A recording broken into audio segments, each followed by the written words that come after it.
생각합니다. 삭감이 아니라 영원이었다는데 포커스가 있는 것 같습니다. 자, 두 번째 키워드로 가겠습니다. 두 번째 키워드 안철수 혁신위입니다. 자, 이제 국민의힘 혁신위원장에 안철수 의원이 전격 임명이 됐습니다. 대선 패배 후에 이제 김용태 비대위도 5대 개혁안 등을 외쳤지만 이제 무의에 그쳤고 송원석 원내대표가 이제 야심차게 모신 혁신위원장이 안철수 의원인데 정치하고 보시기에는 혁신 될 것 같습니까? 뭐 일단 인선 중에서는 가장 괜찮은 인물을 고르는 거죠. 뭐 안철수 의원이 아닌 다른 원내 의원에게 혁신위를 맡겼다면 어떤 기대감을 갖기도 힘들었을 텐데 안철수 의원은 정치 노선에 있어서는 소위 말하는 친윤 그룹과 다른 선택을 계속 해왔는데 지난 대선에서 김문수 후보를 열심히 돕고 헌신하는 모습으로 또 당원들의 많은 지지를 받았거든요. 그런 측면이 있기 때문에 소위 뭐 친윤 친한 주류 비주류 양쪽 모두로부터 인정을 받을 수 있는 인물인 것 같습니다. 다만 혁신이라는 기구 자체가 성과를 내기가 참 쉽지는 않은데요. 네.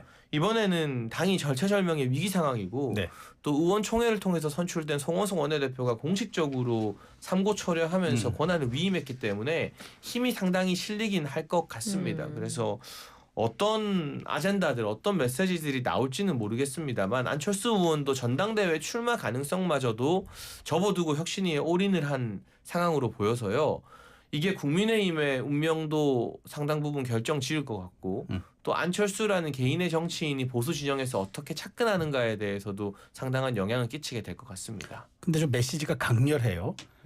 메스를 대겠다. 그러면서 이제 고름과 종기를 적출하겠다고 했는데 뭐 고름과 종기라는 단어를 뭐 의사니까 소환했을 수도 있다고 보지만 아마 의도한 바가 있는 것 같은데 네. 당내에 누가 고름이고 누가 종기입니까? 근데 특정인을 저격해서 누구 나가라, 뭐 누구 불출마해라 이런 식의 메시지는 나오지 않을 것 같고요. 제 예상입니다만 일종의 어떤 관행이나 잘못된 제도, 뭐 국민의힘 내부의 나쁜 문화 등을 청산하겠다라는 의미가 아닐까 싶고 이게 혁신위가 성과를 내려면 결국 하나의 제도를 주창해서 당원 당규에 박아 넣어야 되거든요. 네. 영원 불변하게끔. 그러면 공천 관련해서 윗사람들 눈치 안 보고 개파 눈치 안 보게 하려면 그냥 오픈 프라이머리. 그건 우리는 국민 경선으로 간다. 그리고 무조건 전략 공천이라는 단어 자체를 이제는 국민의힘에서 없애겠다. 이걸 당원 당규에 박으면 또 엄청난 개혁이 되는 거예요. 그러니까 어떤 제도에 대한 내용을 말하지 않을까 싶습니다. 네. 근데 안철수 의원 당권 도전할 것 같다고 얘기가 나왔었는데 혁신위원장 하면 안 나온다는 거죠? 시기적으로 혁신위원장 임기 도중에 전당대회가 열릴 가능성이 높아서 본인도 혁신위원장을 하다가 당대표 나가는 거는 조금 무리이지 않을까 하는 식으로 대답을 해서요. 가능성은 좀 낮아졌는데 근데 뭐 사람 이름 모르니까 100% 단언하기는 힘들고요. 글쎄요. 뭐 그 네. 가능성은 좀 하더라고요. 낮아졌죠. 그런데 예, 아니 말씀하세요. 그런데 이제 그 안 의원이 사실 이제 2달은 달라고 그랬잖아요. 네. 2달 안에 이제 그 혁신위가 활동 끝내고 만일 2달 이후에 전대가 열린다면 또 그것도 모르는 문제긴 한데. 네. 자, 근데 이제 안철수 의원이 중수청 얘기했어요. 중도 수도권 청년. 뭐 이거는 이제 과거 한동훈 전 대표도 얘기했던 부분이기도 한데 중요한 거는 혁신위의 인적 구성이 어떻게 되느냐. 사실상 혁신위의 향방을 가름할 수가 있는데 지금 들리는 소문에 의하면은 뭐 혁신위에 들어가려고 좀 줄댄다는 얘기들이 많은데 진짜 그래요? 뭐 제가 공식적인 당직이 없어서 혹시 혁신위원으로 가는? 아니요 전혀 아닙니다. 전혀 아니고요. 잘은 모르겠어요. 네. 근데 안철수 의원이 없는 말 하시진 않겠죠. 어쨌거나 이게 당에 좀 희망을 살리기 위한 조직이니까 많은 분들이 관심을 가져주시면 감사한 일이고 지금 송원석 비대위 같은 경우는 2달도 채 안 되게 전대 전까지 당을 관리하니까 그 당직을 가지고 뭐 이렇다 저렇다 지역을 보기는 좀 무리가 있고 안철수 의원이 아마 수도권 출신 인사들 혁신위에 많이 기용하지 않을까 싶습니다. 그치. 근데 당에서 진짜 그 여기 들어가기 위해서 줄을 서고 있다는 얘기는 맞는 얘기입니까? 뭐 제가 따로 취재한 바는 없고요. 네. 다만 안철수 의원이 막 거짓말하거나 블러핑하는 스타일은 아니니까 사실일 거다. 나름 뭐 문의가 많이 있고 많은 관심들이 모아지고 있겠죠. 네. 뭐 국민의힘 사정이니까 제가 뭐 굳이 끼어들려고 생각하지는 않았는데요. 한마디는 해야 될 것 같아요. 네네네. 혁신위에서 혁신 결과도 내놓지 않았는데 전당대회를 할 수 있을까요? 예를 들면은 대선 패배 백서를 만드는 작업은 그건 좀 길게 작업해도 되거든요. 근데 혁신 방안도 안 나왔는데 어떻게 전대를 합니까? 제가 볼 때는 좀 이상하고요. 저는 안철수 혁신위원장이 그 당권 도전할 가능성이 매우 높다. 그러니까 혁신이 끝내놓고 이제 한다. 네, 그렇게 하는 게 순서가 맞고요. 그리고 안철수 혁신위원장을 임명할 때 이미 친윤계들 사이에서 일종의 컨센서스가 좀 만들어졌다고 봐요. 서정욱 변호사도 그 얘기는 하더라고요. 네, 왜냐하면은 김문수 후보를 당대표를 만들면 국민의힘이 무슨 혁신했다는 소리를 듣겠어요. 안 그렇습니까? 극으로 혁신했다는 소리를 듣겠죠. 그러면 한동훈 전 대표를 당대표로 만들어요? 그거는 영남의 의원들이 눈에 흙이 들어가도 안 된다고 지금 생각하는 거 아닌가요? 그럼 선택할 수 있는 선택지가 없잖아요. 그렇다고 김용태 전 비대위원장을 뭐 당대표로 만들겠습니까? 결국은 안철수란 정치인밖에 없다라고 보는 거예요. 그러니까 혁신위원장이란 자리를 맡긴다고 생각하고요. 그리고 안철수 혁신위원장이 잘못 보는 게 있는 것 같아요. 중수청을 중심으로 혁신위를 구성한다. 이렇게 지금 얘기를 했거든요. 그걸로 되겠습니까? 그걸로 안 되는 거거든요. 왜냐하면 고름과 종기를 안 짜내고 외과적 수술도 하지 않은 상태에서 어떻게 혁신을 합니까? 그 안철수 의원의 머릿속에 있는 거란 말이에요. 근데 그 수순은 맞는데 그 전에 고름과 종기를 어떻게 짜낼 건가에 대한 게 나와줘야 되는 거예요. 단순히 혁신위가 구성되는 문제가 아니고요. 그래서 오늘 제가 동아일보 이기용 칼럼을 굉장히 흥미롭게 읽었는데요. 제목이요. 좀비가 되어버린 국민의힘 다시 태어나려면 이거예요. 네. 뭐 여러 얘기가 있지만 네. 핵심적인 내용은 이겁니다. 언제 이재명 대통령이 자만심에 빠질지도 모른다. 그렇기 위해선 강력한 야당이 필요하다. 그런데 지금 국민의힘은 좀비 상태가 된 지 꽤 오래됐다. 이렇게 얘기를 하면서요. 그렇지 않게 되려면 어떻게 해야 되느냐 이런 얘기들을 하는데 이게 고름과 종기랑 비슷한 거예요. 정밀하게 외과적 수술을 해야 된다. 최소한 계엄을 옹호했던 사람들, 당 지도부였던 사람들은 정계 은퇴하도록 만들어야 된다. 이렇게 얘기를 하고 있어요. 그거 안 되고 어떻게 국민의힘이 혁신하겠다고 얘기하느냐. 그리고 국민의힘이 국민에게 버림받든 어쨌든 간에 내 텃밭만 안전하면 상관없다는 사람들이 다수를 형성하는 좀비가 돼버렸다. 이렇게 네. 비판을 하는 거거든요. 영남에 알겠습니다. 기대지 말라는 겁니다. 근데 그러면은 책임을 누구한테 물을 것인지 명확하게 하고 그리고 난 다음에 영남을 중심으로 해서 당이 움직이는 게 아니라 수도권 확장을 통해서 전국 정당화로 가야 된다라고 알겠습니다. 하는 얘기를 하고 있다는 거예요. 네. 자, 김문수 후보 얘기했을 때 극우라는 단어를 쓰셔서 그냥 강성 보수쯤으로 정정을 해보겠습니다.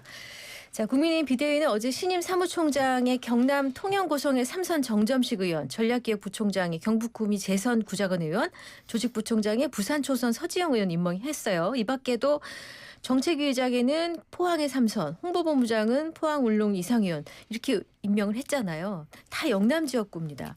근데 안철수 혁신위가 중수청이라 그래서 중도, 수도권, 청년 중심으로 간다 말을 했는데 비대위랑 혁신이랑 뭐가 좀 안 맞는 것 같다는 생각이 제가 들어요. 앞서도 말씀드렸지만 네. 이 비대위 자체가 전당대회를 관리하기 위한 길게 봐도 한 달 반짜리 비대위거든요. 네. 그러니까 그냥 안정적으로 당을 수습할 수 있는 당직 경험이 있는 분들 위주로 인선을 한 것 같고요.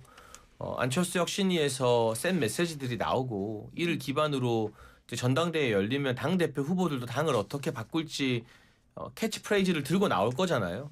그러면 실질적으로 이제 야당으로서 향후 적어도 1년 내지 2년 동안 다음 지방선거까지 당을 이끌어갈 주요 당직자들은 당대표 바뀌면 또 다 바뀝니다.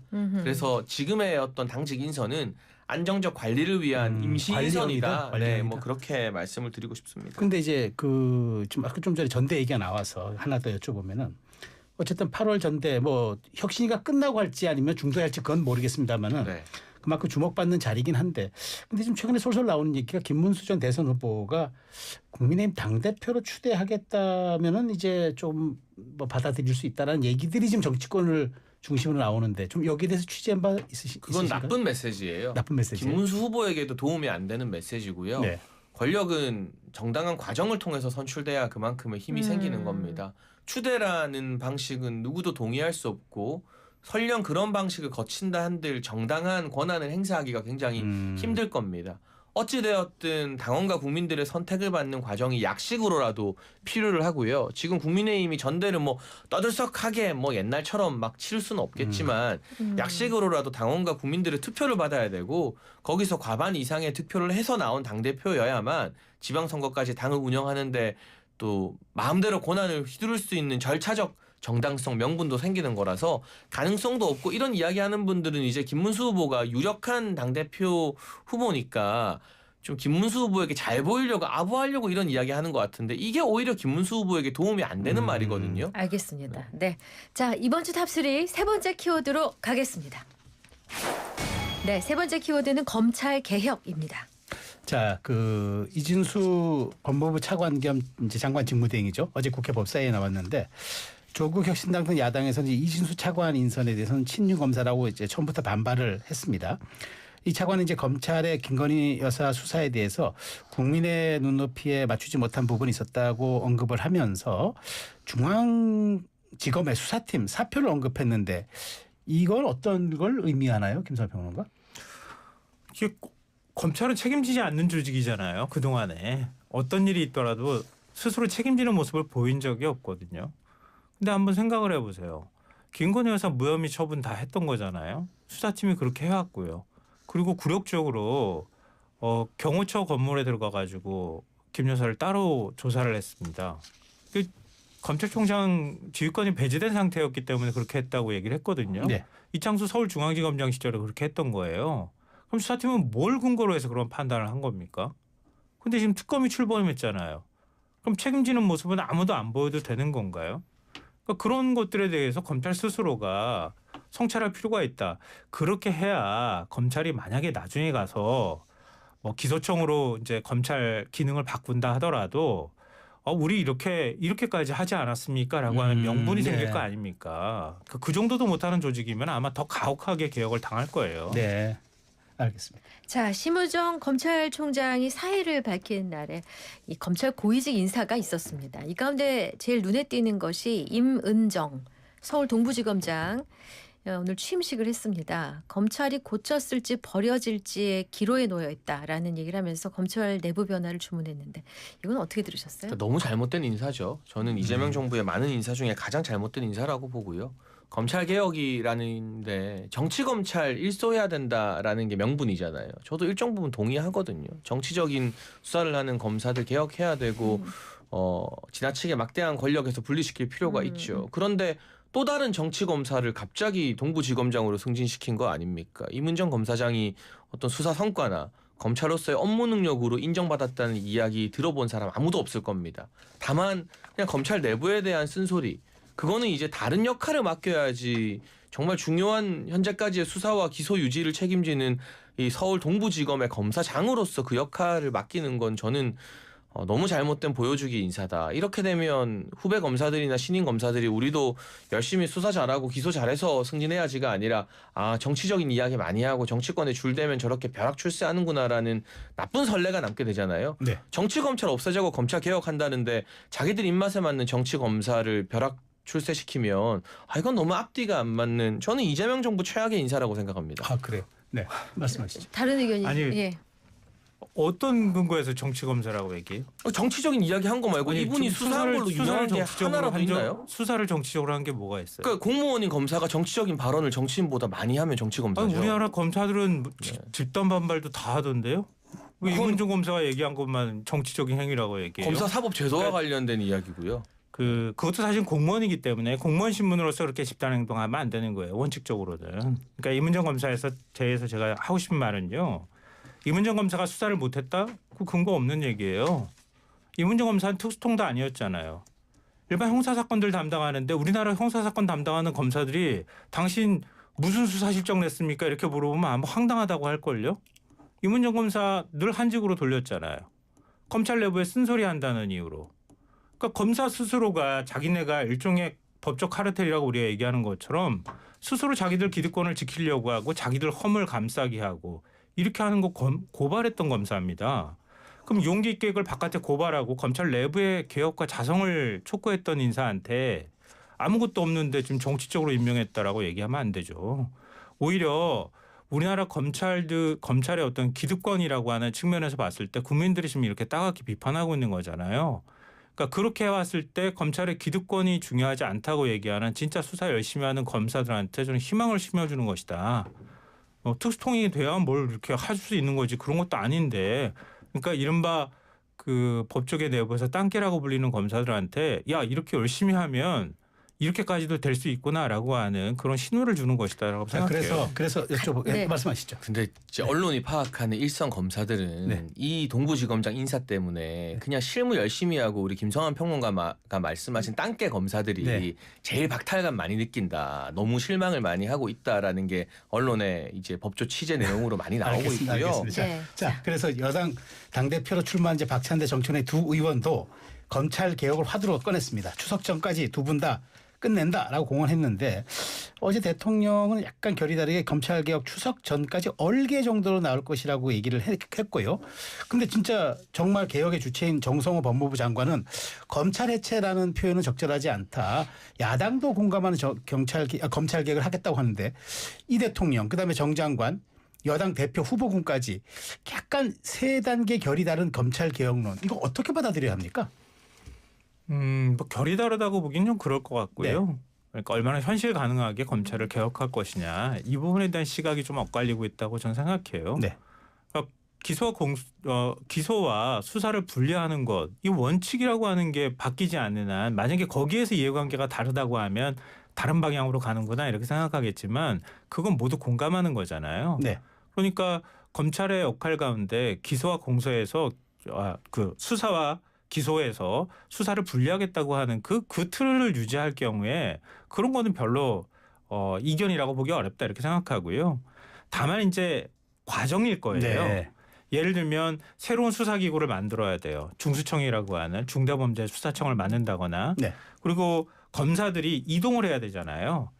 지금 검찰이 기소청으로 역할이 조정이 돼서 바뀐다고 하면 그러면은 그렇게 해서 검사들이 이동하는 작업들을 하게 될 거고요. 그 사이에 그러면 기존의 사건들은 어떻게 처리할 거냐 이런 문제가 있잖아요. 네네.